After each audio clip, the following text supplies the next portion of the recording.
أعوذ بالله من الشيطان الرجيم بسم الله الرحمن الرحيم وإذا قيل لهم آمنوا كما آمن الناس قالوا أنؤمن كما آمن السفهاء ألا إنهم هم السفهاء ولكن لا يعلمون صدق الله العظيم।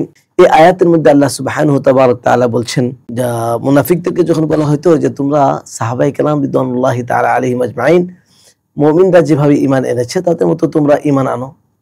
তারা বলতো যে আমরা কি এই নির্বোধ বোকা তাদের মতো ঈমান আনবো? আল্লাহ সুবহানাহু তাবারক তাআলা তাদের উদ্দেশ্য করে বলেছেন যে প্রকৃতপক্ষে এই মুনাফিকরাই নির্বোধ, কারণ তারা জানে না। এবার আমরা শাব্দিক অর্থ জানবো।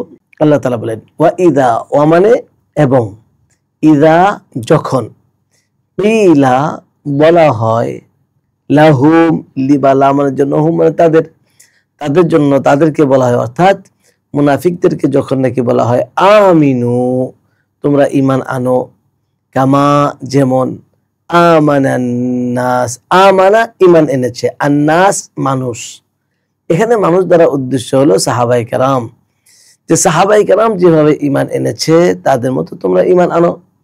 ক্বালু তারা বলল, অর্থাৎ মুনাফিকরা বলল, প্রশ্নবোধক কি, নুমিনু আমরা কি ঈমান আনবো, কামা যেমন, আমানা ঈমান এনেছে, আসুফাহা বোকারা নির্বোধরা যেমন ঈমান এনেছে আমরা কি তাদের মতো ঈমান আনবো? আল্লাহ তাআলা বলেন আলা জেনে রাখো, ইন্নাহুম, ইন্না মানে নিশ্চয়, হুম তারাই, আল সুফাহা তারাই হলো প্রকৃতপক্ষে নির্বোধ বোকা, ওয়ালাকিন লা ইয়ালামুন, ওয়া মানে এবং, লাকিন কিন্তু, লা ইয়ালামুন তারা জানে না। বিশ্ববিখ্যাত দায়ী মাওলানা কালেম সিদ্দিকী দামাত বরকাতুহুম ও তার সিনাদ ওয়া খলিফা মুফতি জুবাইর আহমদ রচিত অমুসলিমের দাওয়া বিষয়ক 2450 টাকা মূল্যের 26টি বই অফার মূল্যে মাত্র 990 টাকা। বিস্তারিত জানতে 01798418100। এই আয়াত থেকে অনেকগুলি বিষয় শিক্ষা অর্জন করতে পারি। চলুন আমরা জেনে নিই আয়াত থেকে শিক্ষণীয় কিছু বিষয়গুলির মধ্যে থেকে কয়েকটা বিষয়। নাম্বার 1, এই আয়াত থেকে আমরা যে বিষয়টা শিখতে পাই সেটি হলো প্রকৃতপক্ষে ঈমান হলো সাহাবায়ে কেরাম রিদওয়ানুল্লাহি তাআলা আলাইহিম আজমাইন এবং সৎ মুমিনদের মতো ঈমান আনা। ঈমানের মানদণ্ড আমি আপনি মানুষ যদি নিজস্ব ইচ্ছায় তৈরি করে তাহলে হবে না। ঈমান, আমার যে ঈমান আছে, ঈমানের মানদণ্ড কি? ঈমানের মানদণ্ড হলো কোরআন সুন্নাহ অনুযায়ী মুমিনদের বিশ্বাস করা, মুমিনরা যেভাবে বিশ্বাস করে সেভাবে বিশ্বাস করা। সাহাবায়ে কেরাম রিদওয়ানুল্লাহি আলাইহিম আজমাইন ওনারা হলেন আসহাবিকান নুজুম, সত্যের মাপকাঠি। তাই সাহাবায়ে কেরাম যেমন ঈমান এনেছেন তাদের ঈমানের মতো ঈমান আমাদের আনতে হবে। 2 নম্বর, এই আয়াত থেকে আমরা যে বিষয়টা শিক্ষা অর্জন করতে পারি সেটা হলো মুনাফিকরা ঈমানদারদেরকে হেয় প্রতিপন্ন করার জন্য মুনাফিকরা সুফাহা, মুমিনদেরকে সুফাহা মূর্খ বলতো। আল্লাহ সুবহানাহু তাবারক তাআলা তাদেরকে প্রকৃত মূর্খ বলে আখ্যায়িত করেছেন। এখানে শিক্ষণীয় বিষয় হলো যারা দ্বীনকে উপহাস করে তারা নিজেরাই মূলত মূর্খ, নিজেরাই অজ্ঞতার মধ্যে আছে। এই জন্য কখনো আমরা কোনো দিনকে, দিনদারিকে আমরা অবজ্ঞা করব না। 3 নম্বর শিক্ষা, এই আয়াত থেকে 3 নম্বর যে বিষয়টা আমরা শিক্ষা অর্জন করতে পারি সেটা হলো সত্য গ্রহণ না করে তা বিদ্রুপ করা, ওই জিনিসটাকে, সত্যটাকে বিদ্রুপ করা, এটা মুনাফিকদের বৈশিষ্ট্য। তাই আমরা যেহেতু মুমিন, আমরা যেহেতু মুসলমান, তো আমাদের জন্য এই আয়াত থেকে যে জিনিসটা শিক্ষা অর্জন করতে হবে সেটা হলো সত্যকে ছোট করে দেখা, অবমূল্যায়ন করা, এটা কখনোই উচিত নয়। তাহলে কখনোই সত্যকে অবমূল্যায়ন করা যাবে না। 4 নম্বর শিক্ষা, এই আয়াত থেকে আমরা চতুর্থ যে জিনিসটা শিক্ষা অর্জন করতে পারি সেটা হলো মানুষের দৃষ্টিতে যারা ত্যাগ তিতিক্ষা, নেক আমল ও ঈমানের কারণে যাদেরকে সরল বা বোকা মনে হয়, দেখতে মনে হয় যে ঈমানদার কিন্তু বোকা, কিন্তু মানুষের দৃষ্টিতে বোকা মনে হইলেও আল্লাহ পাকের দৃষ্টিতে সে প্রকৃতপক্ষে বুদ্ধিমান ওই ব্যক্তি যে আখিরাতের ফিকির করে, পরকালের চিন্তা করে। আমাদেরকেও আখিরাতকে অগ্রাধিকার দিতে হবে, কারণ সাহাবায়ে কেরাম রিদওয়ানুল্লাহি তাআলা আলাইহিম আজমাইনকে মুনাফিকরা এই জন্য বোকা বলতো যে তারা দুনিয়ার বিষয়টি নিয়ে এত চিন্তা ভাবনা করতেন না, তারা আখিরাত নিয়ে খুব ফিকির করতেন। নবী আলাইহিস সালাতু ওয়াস সালাম মুতাওয়াসিল আল আহজান দাইমাল ফিকরা, মুতাওয়াসিল আল আহজান সব সময় আখিরাত নিয়ে চিন্তা করতেন। সাহাবায়ে কেরাম তাই চিন্তা করতেন। 5 নম্বর শিক্ষা হলো মুনাফিকরা নিজেদেরকে খুব বুদ্ধিমান মনে করে, কিন্তু তারা প্রকৃতপক্ষে তারা বুদ্ধিমান নয়।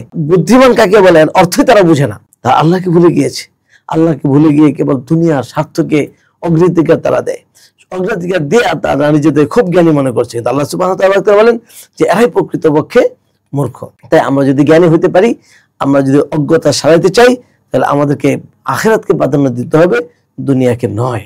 এবার আসুন আমরা এই শিক্ষাগুলিকে আমরা আমাদের জীবনে কিভাবে বাস্তবায়ন করতে পারি, বাস্তবায়ন পদ্ধতি বা প্রয়োগের পদ্ধতিটা কি হতে পারে এই বিষয়ে আমরা জানবো। যে সাহাবায়ে কেরাম রিদওয়ানুল্লাহি তাআলা আলাইহিম আজমাইন কিভাবে ঈমান এনেছেন, তাদের ঈমান যেভাবে এনেছেন আমরা ওইভাবে ঈমান আনবো। এই জন্য সাহাবায়ে কেরামের জীবনী আমরা পড়ার চেষ্টা করব, তাদের ঈমান সম্পর্কে আমরা জানার চেষ্টা করব। হায়াতুস সাহাবা আমরা পড়তে পারি।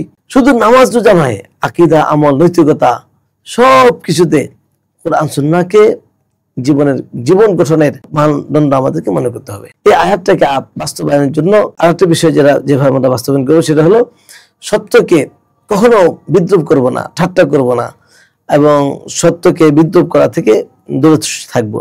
যেমন দাওয়াতকে বিদ্রুপ করা, দিনকে বিদ্রুপ করা, ইসলামকে বিদ্রুপ করা, অথবা ইসলামের কোনো নিয়ম কানুনকে বিদ্রুপ করা। যেমন অনেকেই টুপিকে বিদ্রুপ করে, হিজাবকে বিদ্রুপ করে, আপনার ইসলামী পোশাককে বিদ্রুপ করে, বা কেউ যদি ইসলাম মানতে চায়, চর্চা করতে চায়, তার দিকে বিরূপ দৃষ্টিতে, বিদ্রুপের দৃষ্টিতে তার দিকে তাকানো হয়। তো এগুলি আমরা করব না। আয়াতটাকে আমাদের জীবনে এইভাবে প্রয়োগ করব যে আমরা কখনো দিনের ক্ষেত্রে কাউকে কোনো বিষয়ে আমরা বিদ্রুপ করব না, ঠাট্টা করব না, উপহাস করব না। এরপর আমরা আয়াতটাকে 3 নম্বর যেভাবে বাস্তবায়ন করতে পারি সেটা হলো যে আল্লাহর কাছে প্রকৃত জ্ঞানী হওয়ার চেষ্টা করব। দুনিয়ার স্বার্থকে সর্বোচ্চ জ্ঞান মনে করব না, আখিরাতকে সর্বোচ্চ জ্ঞানে মনে করব, আখিরাতের জ্ঞানকে সর্বোচ্চ জ্ঞান মনে করব এবং আখিরাতের প্রস্তুতি নেওয়ার চেষ্টা করব। এরপরে পরবর্তী যে বিষয়টা আমরা বাস্তবায়ন করব সেটা হলো যে ঈমানদারদের সাথে নিজেদেরকে যুক্ত করব। যারা মুমিন, ভালো মানুষ, তাদের সাথে নিজেদেরকে যুক্ত রাখার চেষ্টা করব, তাদের সংস্রবে থাকার চেষ্টা করব।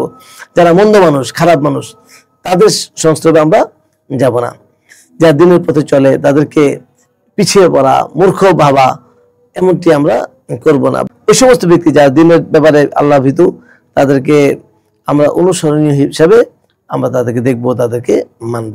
আরেকটা বিষয় হলো আমরা আমাদের প্রয়োগের ক্ষেত্রে চিন্তা করব যে নিজেকে সব সময় আমরা নিজের মুহাসাবা নিজে করব, যে আমি আসলে জ্ঞানের উপর আছি কিনা, আমি আমার মুনাফিক হয়ে যাচ্ছি কিনা, মুনাফিকের সিফত আমার মধ্যে আছে কিনা, এই বিষয়গুলি আমরা খুব চেষ্টা করব। আর আমরা এই কথা ভালো করে জানা রাখবো যে আল্লাহ পাক সব জানেন, মুনাফিকরা বা যারা তারা তেমন কিছু জানেন। আল্লাহ তাআলা আয়াতের শিক্ষণীয় বিষয়গুলি আমাদের জীবনে বাস্তবায়ন করার তৌফিক দান করুন। ওয়া আখিরু দাওয়ানা আলহামদুলিল্লাহি রাব্বিল আলামিন। আসসালামু আলাইকুম ওয়া রাহমাতুল্লাহি ওয়া বারাকাতুহু।